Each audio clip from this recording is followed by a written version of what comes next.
Okay. Ayan. We are blessed to be here. And today we will be talking about the next event prior to the, the commission, the command of God to the Apostle Paul that he will testify to Rome. Um, Here in Acts chapter 23, verses 12 to 22, it talks about a plot to kill Paul. Meron na bang nagtangka sa buhay mo? Eto, grabe. Ang nagtangka sa buhay niya ay 40 people na. Sipin mo 40 people, hindi na tagumpay. Kasama pa ang mga matitinding mga tao. Dahil dito, what I want you to understand about this passage is God is always at work. Amen ba doon? He is always at work. You see, in this passage, some of the greatest work are those ones we never see. Amen ba? Meron akong mga karanasan sa ginagawa ng Panginoon. Ito yung mga bigla na lang, may favor, bigla na lang, dumadating. And He is always at work in us. Yun ang dapat nating tingnan palagi sa buhay natin. Na ang Panginoon ay kumikilos para sa iyo, para sa akin. Whatever it is, hindi mo kinakailangan ang bigla na lang umapoy, bigla na lang nahati ang tubig, bigla na lang, ewan ko kung ano gagawin ko, pagka bigla na lang lumabas si Lord sa harapan mo. Those things are actually said in the Holy Book for us to know that He is alive and He is God. But the truth of the matter is that every day is somehow God is working. And not only that, not only God is working, He is actually into it. Meaning, meron siyang pakialaman. May pakialam siya. Ito yung nangyari sa nangyari dito. Actually, in this passage, there is no miracle work or miracle recorded. There was no angel appearing, no dramatic intervention. And yet, God is fully at work. Wala talagang mga kababalaghan na nangyari. Pero siya pa rin ay nagigilid siya gumagawa, kumikilos. Alam mo kung bakit siya kumikilos? Kasi may purpose si Lord. Sabi mo nga, purpose. Purpose. Ito yung nangyari. Sabi doon is that when it was the day, the Jews formed a conspiracy to put themselves under oath, saying that they would neither eat nor drink until they had killed Paul. Grabe, Grabe yung commitment. Hindi kami kakain. Hanggang hindi mapapakay si Paul. Grabe yung commitment na patayin si Paul. Kaya lang, ito yung katotohanan. Previously, this verse, sabi doon ng Panginoon, ikaw ay magte-testimony, magiging witness ka sa Rome. Paano siya pupunta ng Rome? Pagpakay na siya. Hindi ba? Isipin mo yun. Paano ka pupunta ng Rome? Pagpakay ka. So, papayagan ba ni Lord? No? Of course not, di ba? One more than 40 men are planning to kill Paul. God is already ahead of them, arranging every detail of this protection. This passage reminds us of a powerful truth. Even when nothing seems to be happening, God is working. In verse 13 hanggang 15, sabi doon, there were more than 40 who formed this plot. They came to the chief priests and the elders and said, we have put ourselves under oath to face nothing until we have killed Paul. Now, therefore, you and the council notify the commander to bring him down to you as though you were going to investigate his case more thoroughly. And as for us, we are ready to kill him before he comes near to the place. Gumawa sila ng paraan. Patawag mo sila, gagawin namin, aambusin namin siya. Habang binabasa ko to, can you imagine the evil things na ginagawa ng mga tao? They call themselves children of God, and yet they do not know God. As if God is the one who's telling them to do this, to do that, pero hindi naman. Di ba?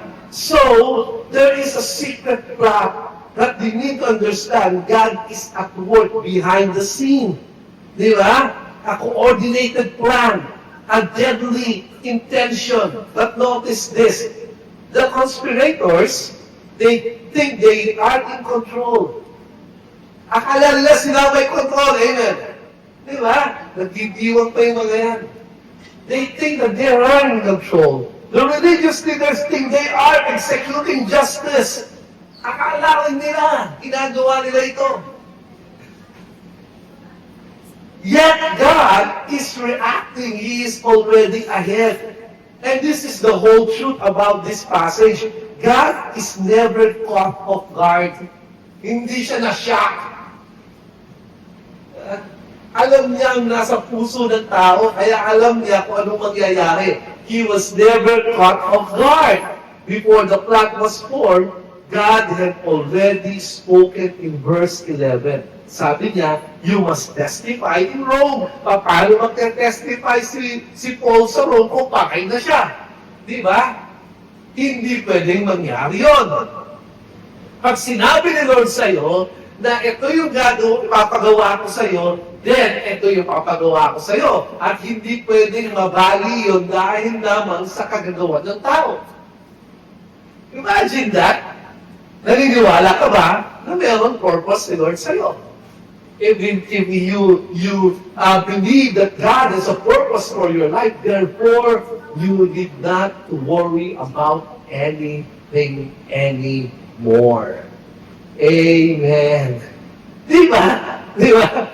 Ako binabasa ko to. Natatawa lang ako. Alam mo kung bakit? Alam ko na ang bawat isa sa atin ay tinawag ng Panginoon, and God has purposely put us up together because of His purpose, and His purpose will be done, whatever it is, because He has this thing about His purpose. Mangyayari at mangyayari ito, harangan man ng sibat. Kahit magdaluyong ng dagat, nakawirin, walang pakialam. Bakit? Kasi si Lord ang nagsabi sa atin. Kung sinabi ni Lord, mangyayari yun. The plot will fail. Gusto mo bang malaman na bumagsak yung gusto nilang mangyari? Hindi mo na kailangan malaman. Pero praise the Lord kung nalaman mo. Di ba? Kahit ano pa ang gawin nila, nakakalungkot, even in the place wherein we thought that love exists, and yet they plot against us. They do something evil against us, di ba? Gumagawa ang tao ng paraan, pa-serve lang ang kagustuhan niya. Subalit ang katotohanan doon, they will fail. Sabi mo sa katabi mo, they will fail. They will fail. The plan will not succeed. The outcome is already settled. Nangyari na. Hindi mo pa nakikita ang end dito, pero nangyayari na. Ginagawa na ng paraan ng Panginoon. Bakit? Kasi merong plano si Lord. Sabi ko sa tabi mo, may plano si Lord. Dahil may plano si Lord, ito ang nakakalungkot sa mga tinawag niya. As if, yung plano ay hindi mangyayari. Dahil, kung ano-ano pa rin mga bagay ang mga sinasabi ng mga tinawag niya. ang ibig ko sabihin, sinabi na sa'yo, ganito gawin mo, and yet hindi mo ginagawa. Dahil alam mo, meron ka na din, may sarili kang timeline eh. Pero may timeline si Lord. Di ba? Kaya siguro maraming mga tao, pabalik-balik, the same problem, because you know why? Because the purpose of the Lord must be served. The life feels uncertain. Remember, God is not trying to figure things out. He is already working things out. Amen. In verse 16, ito sabi niya, but the son of Paul's sister, pamangkin niya to, heard about their ambush. And he came and entered the barracks and told Paul. Paul called out the centurions to himself and said, take this young man to the commander, for he has something to report to him. In verse 18, ito ang sabi, is that, so he took him and led him to the commander and said, Paul, the prisoner, called me over to him and asked me to bring this young man to you because he has something to tell you. See, ang sabi doon, but when the son of Paul's sister heard of this plot, narinig, aksidente ba yung pagkakarinig? I believe not. He was in the right place, at the right time, in the right moment. Always. The question is, are you in the right place, in the right time, and in the right moment, just to serve the purpose of God? There is no miracle here. Just a young man who overhears something. Yet this moment changes everything. You want the truth? The truth is this. God often works through the ordinary, not the spectacular. Ordinary yun. Merong gumawa ng masama sa'yo? You felt betrayed? Most of the time, you felt betrayed, right?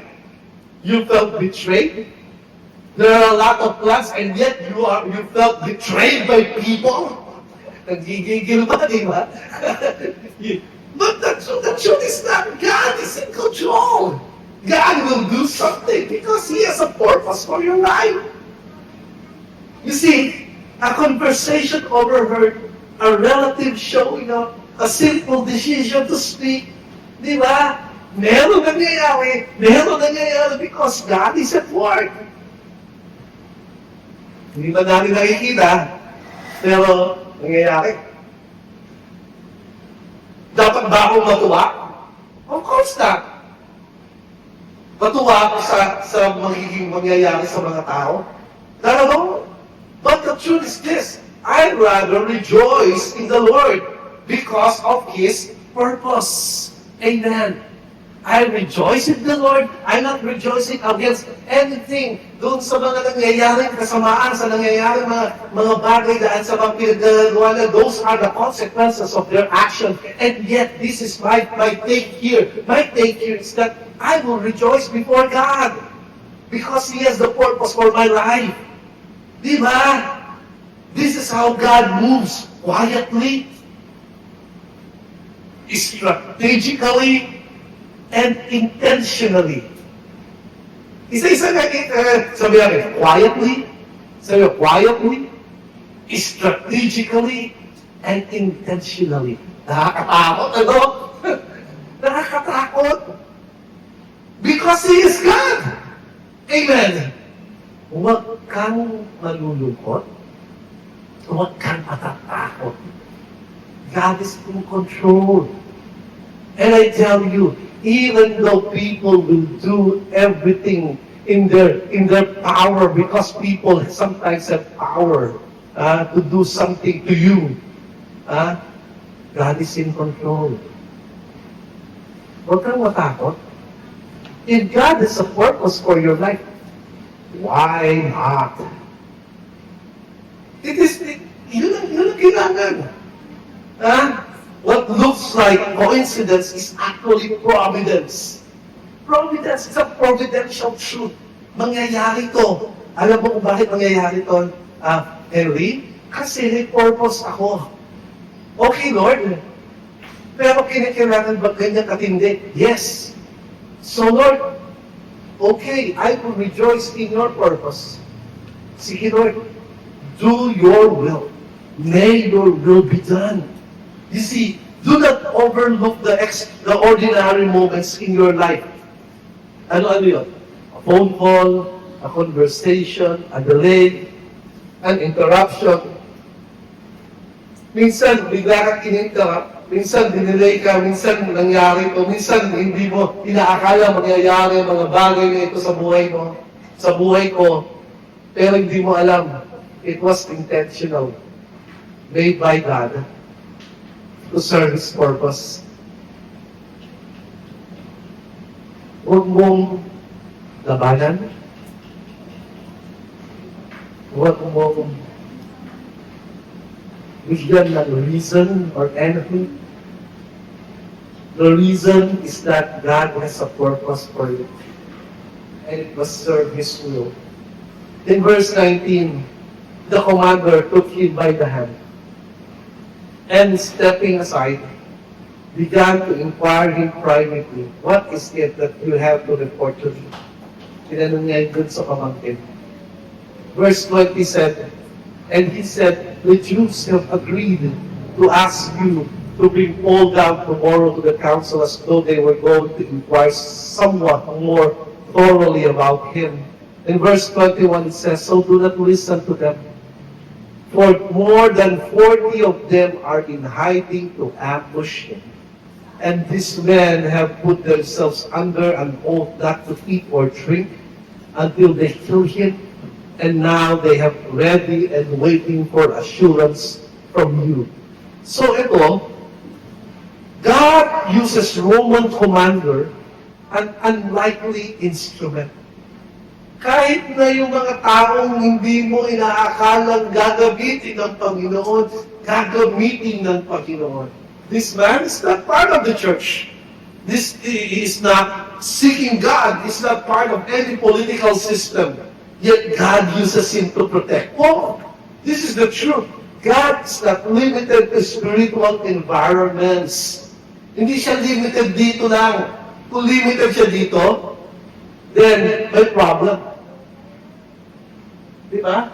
Ang problem dito is that ito lang ba yung kaya control ng Panginoon? No. No. God is working and in everything, God is not limited to spiritual environments. He rules over everything. Government, authority, systems, structure, business, education, everything. Everything. Mangyayari at mangyayari ang gusto niya dahil kailangan mangyari ang gusto niya. It is His will. God is working even when where His name is not mentioned. Walang sinabi tungkol sa Panginoon dito. Subalit may nangyari. And I believe so that God has placed the nephew of Paul on that moment, exact moment, and even the centurion is working because of what God has done to them. Now, God is at work in your workplace. Amen. God is at work in your school. God is at work in your community. God is at work in systems you don't control. He is there. He is there always. Kung minsan, ang babaw ng ng katulad ko, at tinitignan ko lang yung kababawan ng system or kababawan ng iniisip ko. Ano ibig ko sabihin? Ang ibig ko sabihin is that napaka-cheap nung aking gustong mangyari sa gustong mangyari ng Diyos. Minsan, ang gusto ko lang mangyari ay magkaroon lang ng ganito. Subalit iba ang gusto ng Panginoon. Ang gusto niya mas malaki, mas maganda, mas maayos. Yun ang gusto ng Panginoon. And so God will do something for me to be in that moment. Although most of the time I cannot agree. Kaya lang, alam mo bakit because I'm afraid. I was in most of the time, I'm in what we call a very uncomfortable moment and very uncomfortable type things. But God wants us to go out of our comfort zone because of His will. Kailangan makausap mo yung tao yan. Pero mga simbol naman ako para kakausapin yung tao yan. Kausapin mo, mamaya-maya ikaw na yung kakausapin yung tao. Kailangan pumunta ka doon. Bakit ako pumunta doon? Bakit mamaya hindi ako pansin? Mamaya-maya sila na yung lumalapit sa'yo. Alam mo bakit? God must be served His will. God is at work through human response. In verse 21 to 22, sabi doon sa 22, then the commander let the young man go, instructing him, tell no one that you have notified me of these things. Huwag mong pagsasabi, don't give in to them. God plans unfolds as people respond. The nephew speaks, Paul listens, and the commander acts. The truth, God works through willing and responsive people. The question is, are you willing? Are you responsive to God's will? Are we willing? Are we responsive to God's will? How to be willing when you say, yes, Lord, at ngayon, yes, Lord, yes, Lord, yes, yes, Lord, amen. Are we willing? Are we responsive? Because that's the reality of the question that is for us. God's sovereignty does not eliminate action, it invites participation. Kailangan we participate. And you know what? This year, we want to go beyond our comfort zones. Ang isa sa gusto nating mangyari, magkaroon ang bawat leader ng church na ito ng sarili ng small group. 2 or 3 people. And that's the vision. The vision wherein we can extend the truth of the gospel to people. Ang gusto din natin, merong mga apprentice. Kaya magsisimula tayo ng May. May apprentice tayo, magkakaroon tayo ng apprenticeship. That will eventually be the associate pastors of this church. Di ba? Apprenticeship sa worship team, apprenticeship sa lahat ng management team. Kailangan natin gumawa kumilos, apprenticeship sa who will take care of the kids at Sunday school. So, if God is stirring something in you, we speak, we act, we obey. Your response may be part of God's ongoing work in someone else's life. You see, God is at work to fulfill His purpose. To fulfill only His purpose. Everything in this passage point back to one thing. God's promise will stand. No matter what's your stand about it, His promise will stand. Paul, you will be my witness to Rome. Hindi ka pwedeng mamatay. Henry, ikaw ang gagawin ko ganito. Hindi ko pwedeng, hindi ko pwedeng huminto sa pagkilos po. And even though people will do something about that against you, it doesn't matter. Hindi sila kalaban ko. Kalaban nila si Lord, hindi ako. Paul will go to Rome, not because circumstances are easy, but because God is at work. We will do something to your workplace, to your campus, to the people around you, not because of any circumstances, but because God is at work. Alam mo, ngayon pa lang, habang napapakinggan nitong salita na to, meron na kayo nag-iisip ng mga tao na gusto niyong napitat. Di ba? Meron nang pinapaisip si Lord. No plan of man can stop the purpose of God. Amen! No plan! Meron bang plano ang Diyos na pwedeng ihinto ng tao? Wala. Not opposition, not conspiracy, not danger. When God is at work, His will prevails. His will prevails. You see this passage, God is never mentioned directly in the action. But His fingerprints are everywhere. In the timing, in the people, in the protection, in the outcome. God is working even you cannot see Him. Amen. Amen, di ba? Di ba? Si Lord ay kumikilos kahit hindi mo nakikita ang kanyang pagkilos. Praise the Lord. Amen. God bless you.